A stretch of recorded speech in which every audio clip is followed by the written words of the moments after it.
कहा जाता है श्रीमद् भागवत के दर्शन मात्र से पाप जल जाते।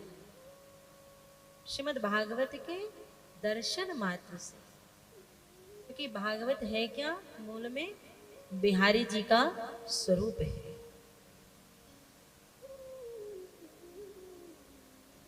कागजों का संकलन मात्र नहीं है, शब्दों का, श्लोकों का संकलन मात्र नहीं है, कोई पुराण मात्र नहीं है, पोथी मात्र नहीं है, तो क्या है, साक्षात वृंदावन बिहारी का ये स्वरूप है।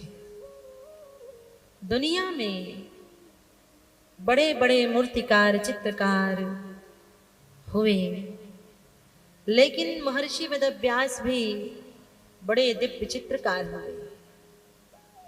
सामान्य मूर्तिकार कोई सोने की मूर्ति बना देता है, कोई चांदी की मूर्ति बनाता है, कोई मिट्टी की, कोई संगमरमर की, कोई अष्टधातु की। लेकिन महर्षि वेदव्यास ने न तो सोने की मूर्ति बनाई, न चांदी की मूर्ति बनाई, न मिट्टी की बनाई, न संगमरमर की बनाई, न अष्टधातु की बनाई, अपितु भगवान के शब्दमयी मूर्ति की रचना श्रीमद् भागवत महापुराण के रूप में कर दी।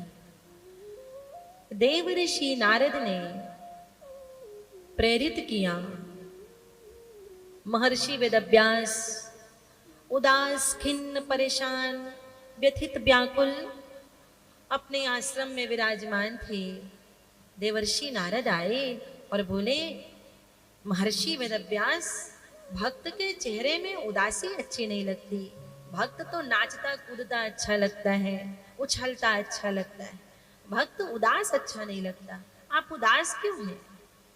तो महर्षि वेदव्यास ने कहा, इतनी रचनाएं मैंने की है, इतने ग्रंथ लिखे हैं, लेकिन आज मेरा मन कहता है कि वो सब लिखने के बाद भी मैं अधूरा हूं, कुछ बच सा गया है। देव ऋषि नारद ने कहा, भगवन, वो लेखनी व्यर्थ है। जो कृष्ण के रूप की चर्चा, कृष्ण की गुण की चर्चा न करे, वो लेखनी व्यर्थ है, वो वाणी व्यर्थ है। वाणी तो मिली है, लेकिन जिस वाणी से भगवान का नाम न निकले, वो वाणी व्यर्थ है।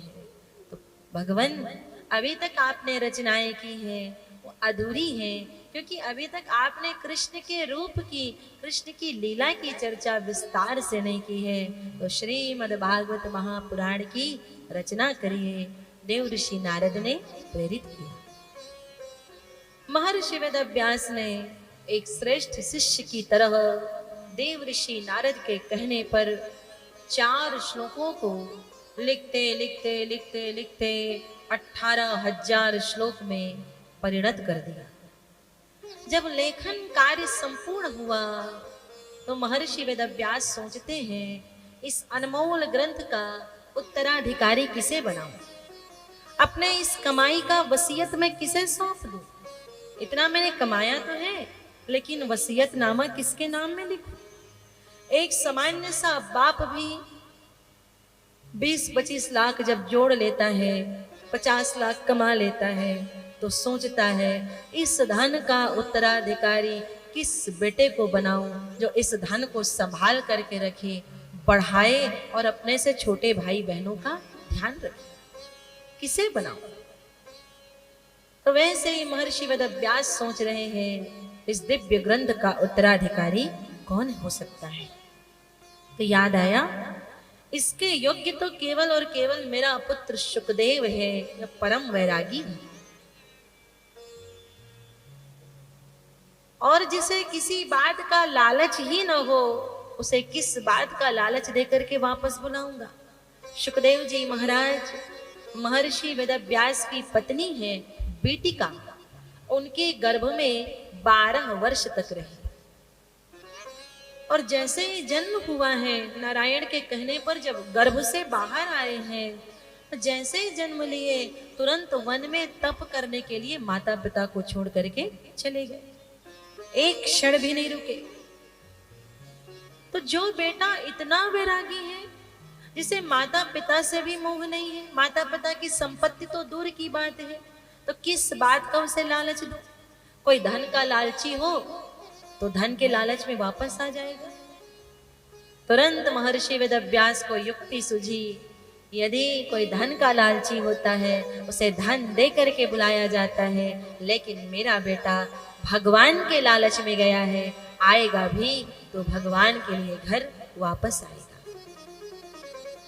तो महर्षि वेदव्यास ने अपने 2 शिष्यों को बुलाया और उन्हें 2 श्लोक रटा दिए और कहा, श्रीमद् भागवत महापुराण के इन दोनों श्लोकों का उच्चारण तुम वहीं जाकर के करना जहां सुखदेव तपस्या कर रहा है।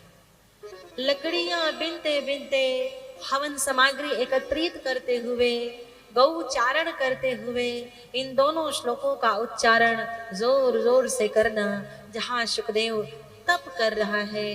तो दोनों शिष्य गए गौचारण करने के लिए और सुखदेव जी महाराज की ओर दूर में खड़े होकर के कह रहे हैं, बरहा पीडम नटवर वपुः कर्णयोः कर्णिकारं बिभ्रदवासः कनक कपिशं वैजयन्तीं च मालां रन्ध्रान् वेणोरधर सुधया पूरयन् गोपवृन्दैः वृन्दारण्यं स्वपदरमणं प्राविशद गीत कीर्तिः।